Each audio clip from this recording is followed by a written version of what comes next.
Eu queria começar essa reflexão com uma citação antiga de Pitágoras, que diz assim: anima-te por teres de suportar as injustiças. A verdadeira desgraça consiste em cometê-las. Anime-se quando você suporta a injustiça, porque o problema é quando você comete injustiças. Certamente todos nós já sofremos por causa da injustiça, não é verdade? Seja ela no âmbito menor, como um irmão mais novo, quando você é criança, que faz uma arte e a culpa acaba caindo nas costas do irmão mais velho, ou vice-versa, né? E o pai não quer saber, às vezes castiga os dois ou os três, mas um é o responsável. Ou seja, num âmbito maior, como, por exemplo, de um crime que somos acusados, do qual nós não cometemos. Esses dias eu vi uma reportagem sobre um jovem que foi preso injustamente no Brasil e ficou preso por vários meses, pois a vítima, ela o identificou erroneamente. Por ele ser pobre, por não ter recursos financeiros para contratar um bom advogado, o rapaz ficou muito tempo preso até conseguir provar que ele não era o criminoso que tinha cometido aquele delito. O fato é que todos nós estamos sujeitos a sofrermos injustiças, traições, oposições. Eu tenho certeza que alguns de nós aqui, alguns de vocês, que me ouvem agora, inclusive no vídeo, na internet, já sofreram bastante com injustiças. Por exemplo, injustiça de chefe que favorecem colegas de trabalho, que se valem de expedientes escusos para alcançar objetivos pessoais, ou com pessoas que recebem reconhecimento e prestígio por coisas que não fizeram, ou por coisas que você fez na equipe de trabalho, ou mesmo uma perseguição barata no trabalho só porque o chefe não gosta da sua religião, não gosta do seu jeito, não gosta de algum aspecto da sua vida. Isso para não falar de abusos de poder por parte de pessoas que têm autoridade e que se valem dessa autoridade para beneficiarem-se a si mesmos, causando prejuízos para muitos, principalmente para pessoas mais desfavorecidas. A gente está cansado de assistir na televisão notícias relacionadas a políticos corruptos que fraudam os cofres públicos e geram mais miséria, dor e sofrimento na vida das pessoas. A injustiça, ela é um mal presente na nossa sociedade, que gera dor e que gera sofrimento. E a injustiça, que é decorrente de uma traição, é uma das atitudes mais baixas ainda, porque o que é um traidor? Um traidor é geralmente alguém que se aproxima da sua vítima, que conquista a confiança, se apresenta como amigo e depois de se tornar bem próximo, conquistar a confiança, tire a vantagem dessa proximidade para colher também benefícios próprios, em detrimento do prejuízo que causa para as outras pessoas. A história está repleta de casos de traição e de injustiças. E o mais notório caso de traição e injustiça talvez seja o caso de Judas, que por 30 moedas de prata traiu Jesus, e traiu Jesus de um jeito assim muito significativo. Vocês lembram? Ele traiu Jesus dando um beijo no seu rosto, para que Jesus fosse identificado pelos policiais, pela guarda, e fosse preso. O sentimento de injustiça é um dos sentimentos que mais corrói por dentro a gente, pois traz consigo também um sentimento de impotência, que se agrava quando nós não temos perspectivas de mudança, ou quando nós não temos a quem recorrer, a quem nos ajudar a buscar ajuda. E o pior resultado da injustiça é quando a gente acaba se convencendo de que não vale a pena nós mesmos permanecermos justos. E, consequentemente, somos tentados a nos tornarmos injustos também, porque, afinal de contas, todo mundo dá um jeito, todo mundo faz coisa errada. Por que eu tenho que ser o certo? Por que eu tenho que fazer a coisa certa? Mas, como disse Pitágoras, nessa citação que eu apresentei agora, pior que sofrer injustiças é cometê-la. Isso é verdade. pois os justos, segundo a sabedoria de Deus, verão a Deus. E os injustos serão condenados pelas suas injustiças. Por isso, em meio às injustiças que enfrentamos, em meio às traições, em meio a todos esses problemas que muitas vezes nos afetam e que nos fazem pensar se vale a pena sermos justos, precisamos fortalecer a nossa fé e as nossas convicções para nós não cairmos no erro de nós mesmos nos tornarmos injustos, de nós mesmos não acharmos que vale a pena permanecer, acharmos que não vale a pena permanecermos justos. E a palavra de Deus, ela nos exorta, ela nos ensina, ela nos motiva a buscarmos força na nossa fé para não deixarmos nossos pés vacilarem, para nós não cometermos os mesmos erros dos injustos. Na palavra de Deus, o Senhor nos instrui a esse respeito. Nela, por exemplo, nós encontramos algumas orações feitas pelo rei Davi, quando ele próprio viveu em meio a um contexto de injustiças, traições e oposições. E em meio a este contexto de dor causado pela traição que Davi sofreu, nós encontramos essas orações registradas no livro de Salmo, que até hoje nos ajudam a colocar na perspectiva de Deus como devemos agir quando somos vítimas de traições, injustiças e oposições. Nos momentos difíceis como esse, momentos em que nós nos sentimos prejudicados por sermos perseguidos, seja no trabalho, seja por uma injustiça na sociedade, o que fazer? Como buscar a Deus? Essas orações, elas estão registradas principalmente no livro, no capítulo 25 e capítulo 26 do livro de Salmos. E eu gostaria de ler com vocês algumas delas, mas antes eu quero dar o contexto. Quando que Davi fez essa oração? Esses salmos de Davi são orações feitas em um momento de profunda adversidade e angústia. Davi estava sendo traído pelo seu próprio filho, Absalão, que juntamente com alguns homens que antes eram da sua confiança, que eram da confiança de Davi, tentaram dar um golpe militar, destituir Davi do trono, para que o seu filho assumisse o trono. Tentaram tomar de Davi o reino que Deus havia dado a ele. E esse contexto todo está registrado no segundo livro de Samuel, capítulo de 14 a 19. Eu sugiro que você depois leia essa história para entender melhor. E em meio a esse contexto de que o próprio filho está cometendo injustiças contra um pai, que Davi faz essas orações. Eu quero ler alguns trechos. Primeiro, Salmo 25, de 1 a 3, que diz assim: A ti, Senhor, elevo a minha alma. Em ti confio, ó meu Deus. Não deixes que eu seja humilhado, nem que os meus inimigos triunfem sobre mim. Nenhum dos que esperam em ti ficará decepcionado. Decepcionados ficarão aqueles que sem motivo agem traiçoeiramente. E o Salmo 26, também versículo 1 e 3, esses dois salmos, eles vêm na sequência, são orações que Davi está fazendo nesse momento. No começo do Salmo 26, ele diz assim: Faze-me justiça, Senhor, pois tenho andado na minha integridade e confio no Senhor, sem vacilar. Examina-me, Senhor, e prova-me, sonda-me o coração e os pensamentos, pois a tua benignidade tenho-a perante os meus olhos, perante os olhos, e tenho andado na tua verdade.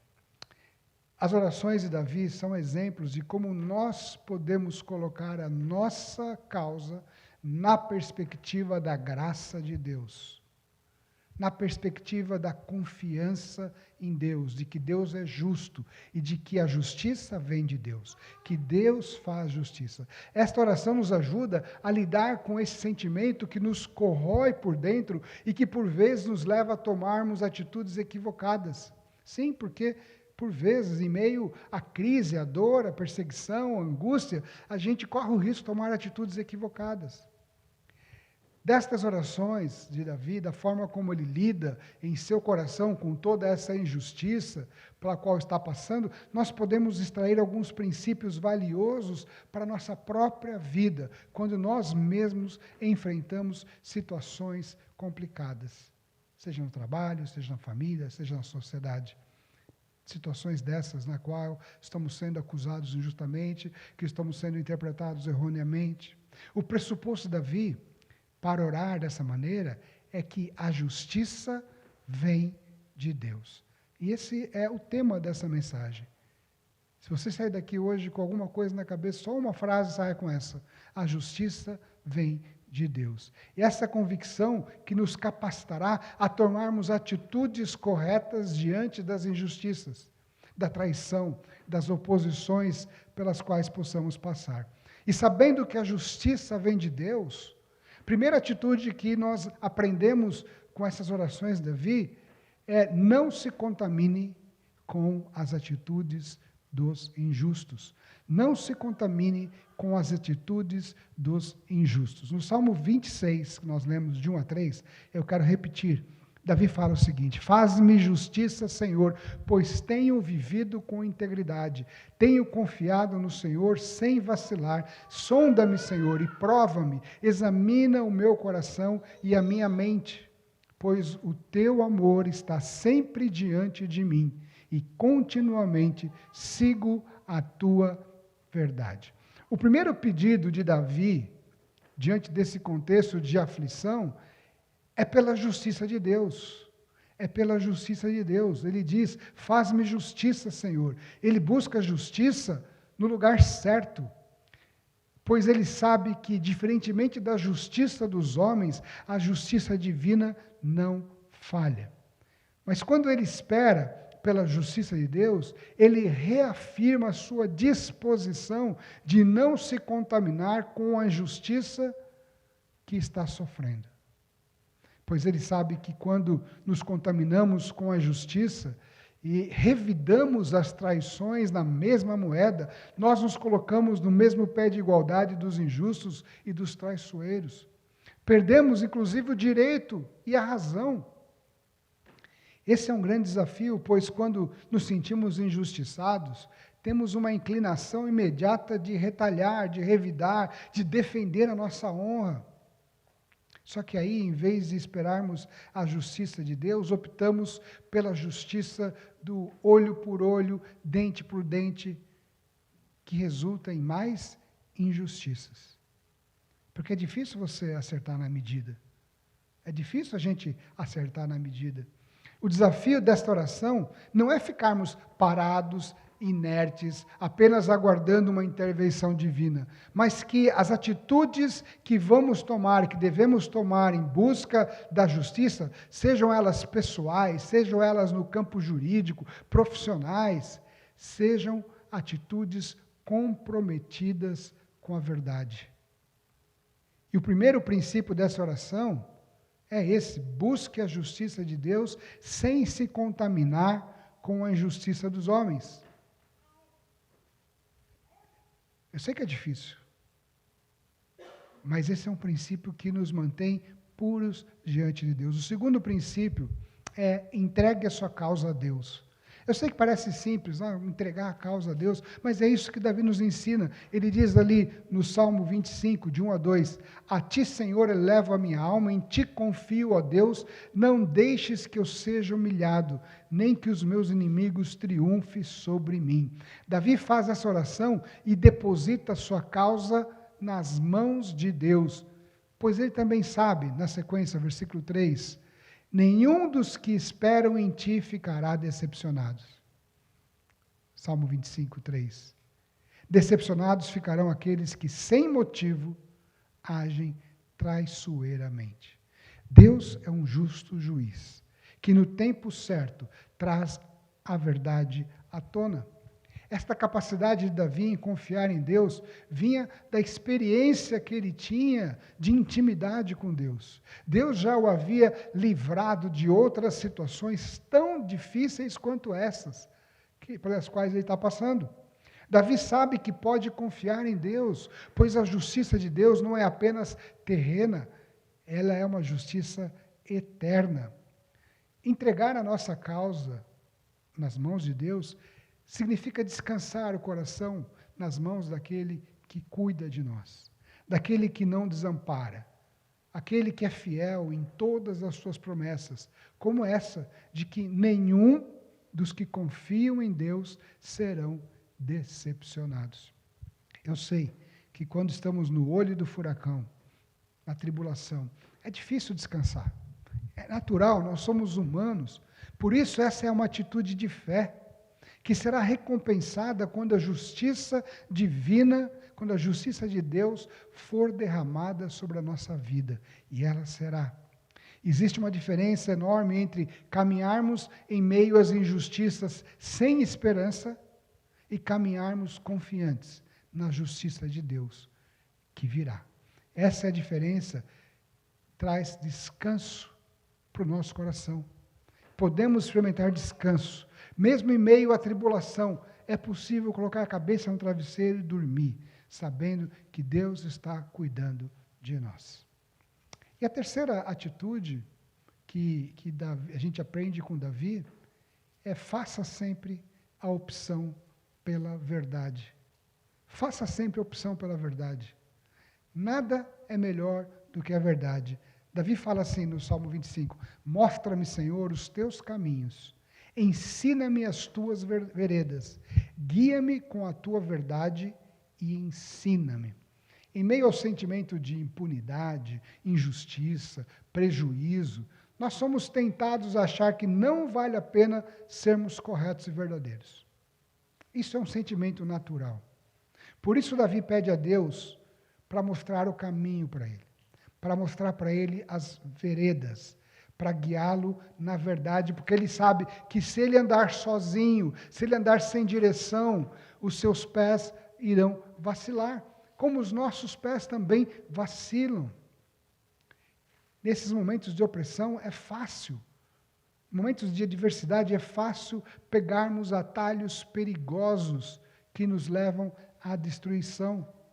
Imagina que você está em seu ambiente de trabalho, onde quer que seja, sofrendo injustiça, opressões para tomar atitudes erradas, uma pressão enorme sobre os seus ombros, todo mundo se dando bem, fazendo a coisa errada, e você se dando mal, resistindo à pressão.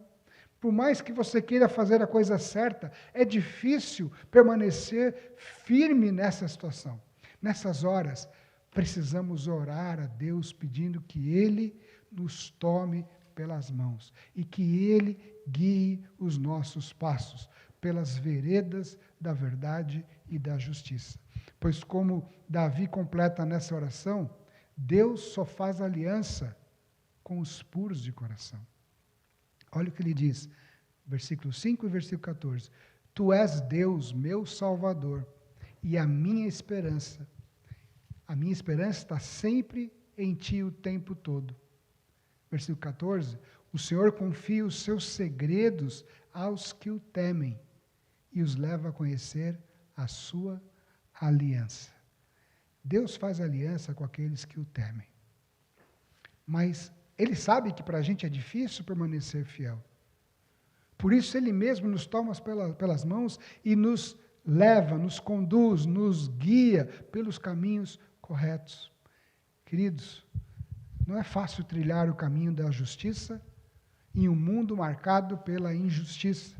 Mas nós precisamos lembrar que Deus nos resgatou desse império das trevas para nos fazer andar na luz do reino do seu Filho. Por isso precisamos lembrar que também éramos injustos, também éramos pecadores, também éramos corruptos, mas fomos alcançados pela graça salvadora de Jesus, que nos redimiu e nos libertou do pecado. Isso não significa que somos perfeitos. Nós não somos perfeitos, estamos longe de ser perfeitos, continuamos imperfeitos, continuamos necessitados da graça de Deus, pois por vezes nos vemos cometendo injustiças também, cometendo erros também. Só seremos perfeitos quando Cristo voltar e nos levar para a morada celestial. Aí seremos transformados. Enquanto isso, buscamos em Deus a força para fazer a coisa certa. E quando pecarmos, e quando errarmos, e se por algum momento na nossa vida a gente pegar um atalho, um desvio que nos leva a um caminho tortuoso, que a consciência dada por Deus aos nossos corações nos leve de joelhos na presença de Deus, arrependidos, para clamarmos pelo perdão, pois aquele que nos salvou, Ele é fiel e justo para perdoar os nossos pecados quando o confessamos sinceramente.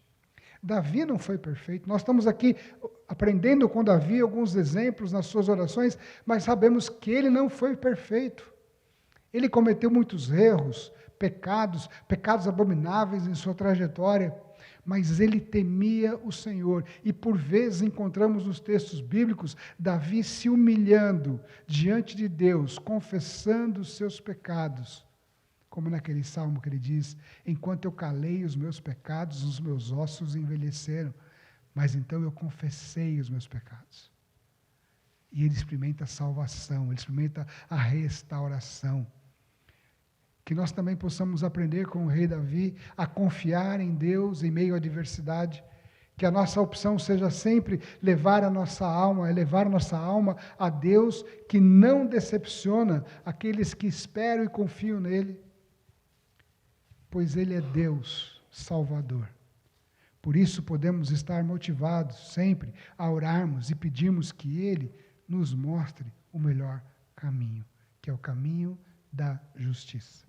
Que Deus nos ajude, em meio às pressões que sofremos para tomar decisões equivocadas, a permanecermos fiéis, seguindo a verdade. E se por alguma razão cairmos, cometemos equívocos, que possamos trazer a consciência diante de Deus, dobrar o nosso joelho, arrependidos, confessar o nosso pecado e desfrutar do perdão que emana da cruz de Cristo. Em nome de Jesus. Amém?